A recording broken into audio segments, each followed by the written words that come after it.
While some EVs are flying off dealer lots in days, others are gathering dust for months or even over a year.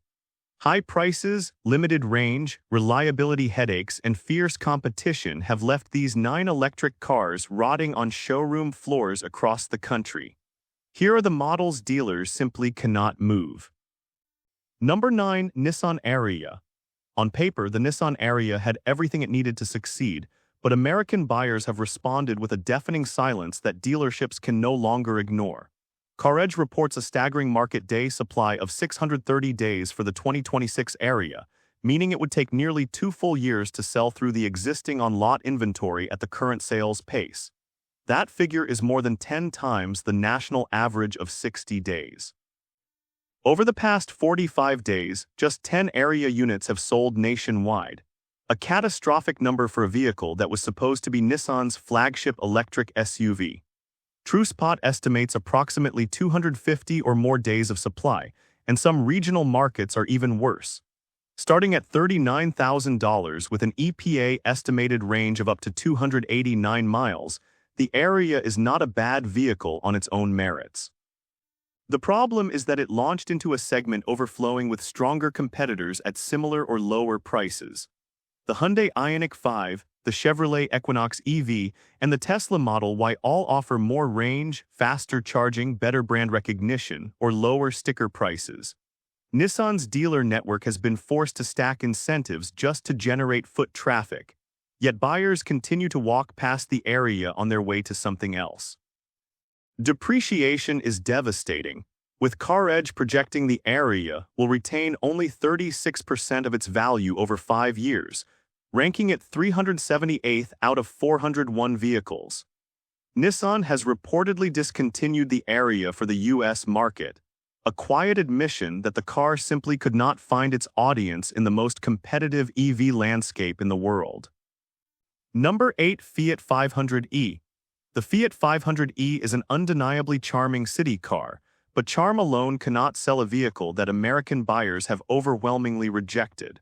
Mopar insiders reported the 500e as the second slowest selling vehicle in the entire United States, with a market day supply exceeding 459 days and just 101 units sold over a 45-day period.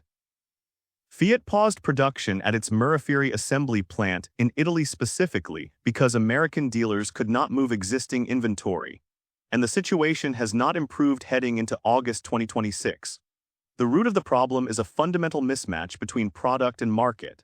Starting at approximately $35,000, the 500e offers just 149 miles of EPA estimated range from a 42 kilowatt-hour battery. In a country where the average one-way commute exceeds 40 miles and road trips are a cultural institution, 149 miles of range makes the 500e a non-starter for most buyers. The tiny footprint that makes it perfect for European city streets feels cramped and impractical on American highways and in suburban parking lots. DC fast charging is available, but the small battery means even a full top-up does not add meaningful highway range. The interior is stylish and well appointed for the price, and the driving dynamics are genuinely fun in city environments. But none of that matters when a buyer can walk across the showroom and find a Chevrolet Equinox EV with more than twice the range for a comparable price. Stellantis has offered cash incentives and financing deals to move 500e inventory, but the fundamental product-market disconnect is too deep for discounts alone to solve. The 500e may find a small, devoted following in dense urban markets like San Francisco and New York, but nationally, it remains one of America's most unwanted electric cars. Number 7. Audi Q6 Sportback e-tron. Audi spent years developing the Q6 e-tron platform, only to watch its first full year of American sales collapse by 90% in the first quarter of 2026. The Q6 Sportback e-tron, the sleeker coupe-style variant, has been caught in the same downdraft, sitting on dealer lots with almost no buyer interest. Audi's own dealers have admitted in online forums that they need to clear 2025 Q6 inventory before they can even accept 2026 allocations, creating a logjam of unsold electric vehicles across the network. Starting at approximately $76,000, the Q6 Sportback E-tron occupies an awkward pricing no man's land. It costs more than a Tesla Model Y, more than a BMW iX3, and more than a Hyundai Ioniq 5, all of which offer competitive or superior range and technology at significantly lower prices. One early lessee on the e-tron forum documented returning their Q6 within months, citing frustration with software glitches, inconsistent charging behavior, and a general sense that the vehicle was not worth the premium. The Q6 platform is technically impressive, with an 800-volt architecture borrowed from its Porsche PPE sibling, and the Sportback body style is genuinely handsome. But Audi's conservative styling philosophy means the vehicle looks almost indistinguishable from its combustion engine lineup, eliminating the visual differentiation that many EV buyers crave. The Audi Q4 e-tron sits at 180 days of market day supply according to CarEdge, suggesting that the brand's EV troubles extend well beyond a single model. For Audi, the Q6 Sportback e-tron represents a painful lesson. Engineering excellence means nothing if the pricing, positioning, and market timing are all wrong. Number 6. Jeep Wagoneer S. The Jeep Wagoneer S was supposed to prove that Stellantis could build a credible electric vehicle, but what it proved instead is that slapping a luxury nameplate on a troubled product does not fool American buyers. A viral Reddit thread titled "The Wagoneer S was back-ordered and nobody is buying them" accumulated over 850 upvotes, with commenter after commenter pointing to the same problems. An outrageously high starting price of approximately $66,000, questionable build quality, and a brand reputation that has been systematically destroyed by Stellantis cost-cutting. Consumer Reports called the Wagoneer S a rough draft, cataloging a long list of problems including an unrefined powertrain, excessive body movement over bumps, inconsistent brake feel, torque steer, and braking logic that stops working properly over road imperfections. MKBHD's Auto Focus channel described the driving experience as scary. Used Wagoneer S examples are already appearing on dealer lots for under $37,000, representing a nearly 50% depreciation from the original sticker price in some cases. Dealers have offered discounts of $20,000 to $25,000 off MSRP just to move inventory, and some have resorted to dumping Wagoneer S units into their loaner fleets because they cannot sell them. The vehicle offers a 100 kilowatt-hour battery and an EPA estimated range of approximately 300 miles, which would be competitive at a lower price point. But at $66,000, buyers can choose a Tesla Model Y, a BMW iX3, or even a Land Rover Discovery for less money and more prestige. Stellantis tried to charge luxury prices for a vehicle that reviewers say delivers below average quality, and the American market delivered its verdict. Number 5. GMC Hummer EV. The GMC Hummer EV was born as a 9,000-pound electric spectacle, and now it is dying a slow, expensive death on dealer lots across America. In some Pennsylvania markets, CarEdge reports a market day supply of 300 days for the Hummer EV, with inventory sitting for an average of 383 days before finding a buyer. The problem is simple. Virtually nobody needs or wants a $97,000 electric truck that weighs more than most commercial vehicles and delivers just 312 miles of EPA estimated range. CarEdge projects a 5-year cost of ownership at $94,000, with depreciation alone consuming $55,000 of that total. Dealers have begun offering 0.9% APR financing for 36 months and $4,000 in cash back just to generate interest, while some are advertising discounts of $38,000 or more off MSRP. The Hummer EV delivers genuinely impressive performance, with 830 horsepower, 11,000 pound-feet of torque, and a 0 to 60 time of 3.5 seconds. But those numbers appeal to a vanishingly small number of buyers willing to absorb luxury car depreciation on a vehicle that drinks electricity at 47 kilowatt-hour per 100 miles. The original hype that generated waitlists in 2022 has evaporated entirely, replaced by the cold reality that the Hummer EV is a niche product priced like a volume seller. Number 4. Genesis GV60. The Genesis GV60 is a beautifully crafted electric SUV that almost nobody in America is buying.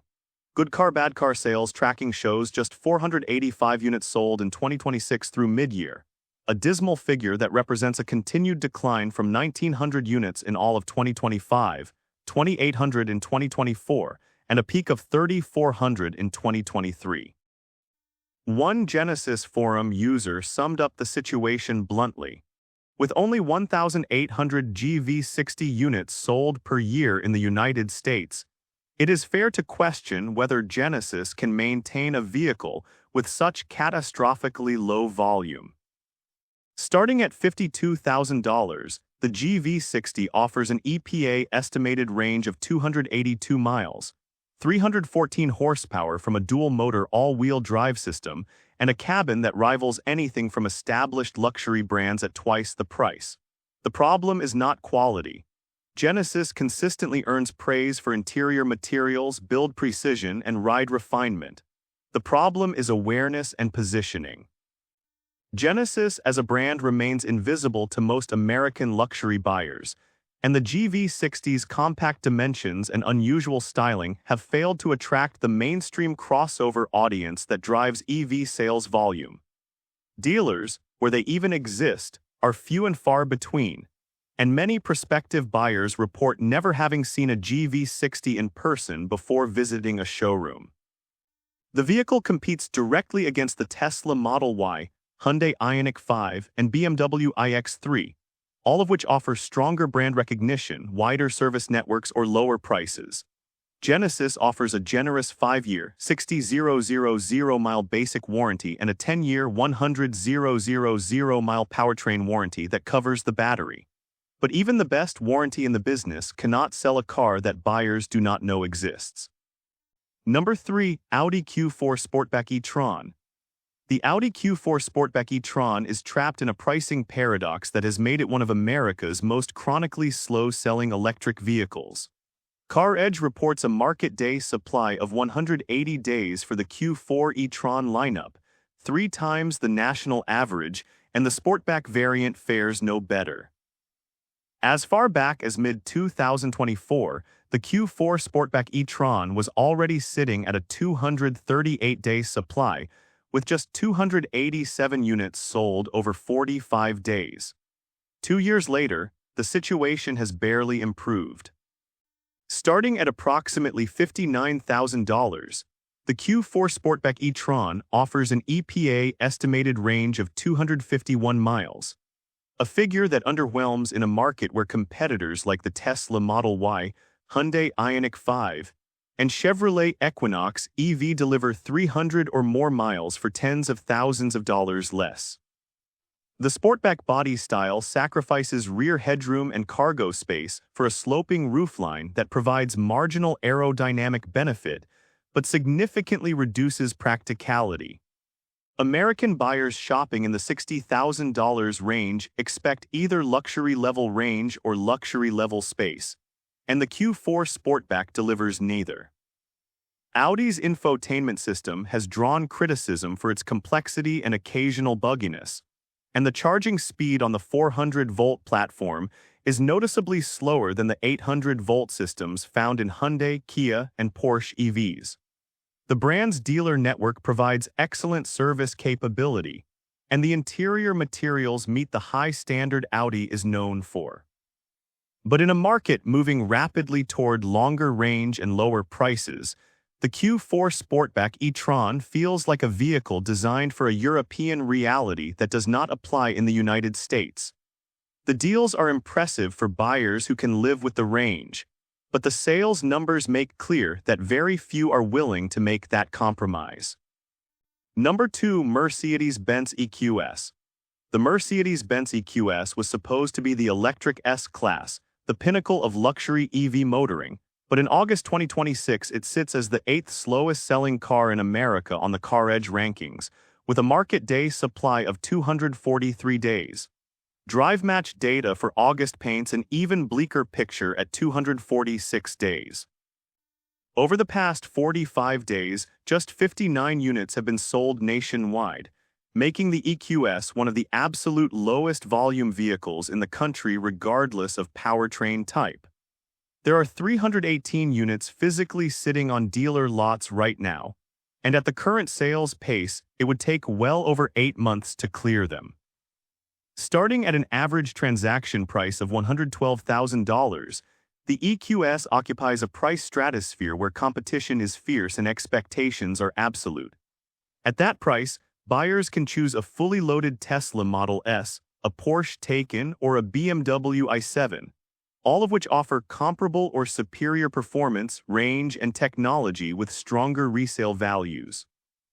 The EQS delivers an impressive EPA estimated range of up to 350 miles, a stunningly quiet cabin, and the optional 56-inch MBUX hyperscreen that stretches across the entire dashboard.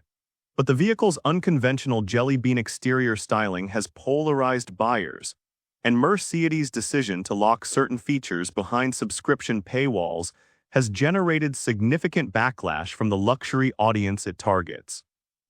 Depreciation is catastrophic for a vehicle at this price point, and used EQS examples have appeared at less than half their original sticker price within 2 years. The EQS may be the most technologically advanced sedan Mercedes has ever built, but the American market has made its preferences clear, and the EQS is not among them. Number 1. Volkswagen ID.4. No electric car in America is harder to sell than the Volkswagen ID.4, and the numbers in August 2026 confirm a crisis that has been building for years. CarEdge ranks the ID.4 as the second slowest selling car in the entire United States with a market day supply of 374 days, surpassed only by the Nissan Rogue plug-in hybrid. Drive Match's August data is even worse, showing 418 days of supply with 1,200 units sitting on lots and just 130 sold over the past 45 days. Consumer Reports named the ID.4 the least reliable vehicle in its entire database, citing chronic failures in the electric vehicle battery, drive system, brakes, and onboard charging inverter. VW's own forum is filled with horror stories, owners reporting 3 battery module replacements, complete rear motor assembly failures, and software updates that brick their vehicles entirely. The infotainment system resets mid-drive, driver profiles randomize at startup, and ADAS safety features throw false failure warnings. A door handle recall has required multiple replacement rounds because the new parts were also defective. VW has effectively given up on the American ID.4, killing domestic production at its Chattanooga plant to refocus on the gas-powered Atlas. Starting at an average transaction price of $46,000, the ID.4 asks buyers to pay more than a Chevrolet Equinox EV, a Hyundai Ioniq 5, or a Tesla Model 3, all of which offer longer range, better reliability, and faster charging. The deals on remaining ID.4 inventory are substantial, but mechanics and consumer advocates warn that the savings evaporate the moment something breaks, which according to Consumer Reports and owner forums, it inevitably will. And with this, we have reached the end of this video. Make sure to like it and subscribe the channel for future upcoming videos.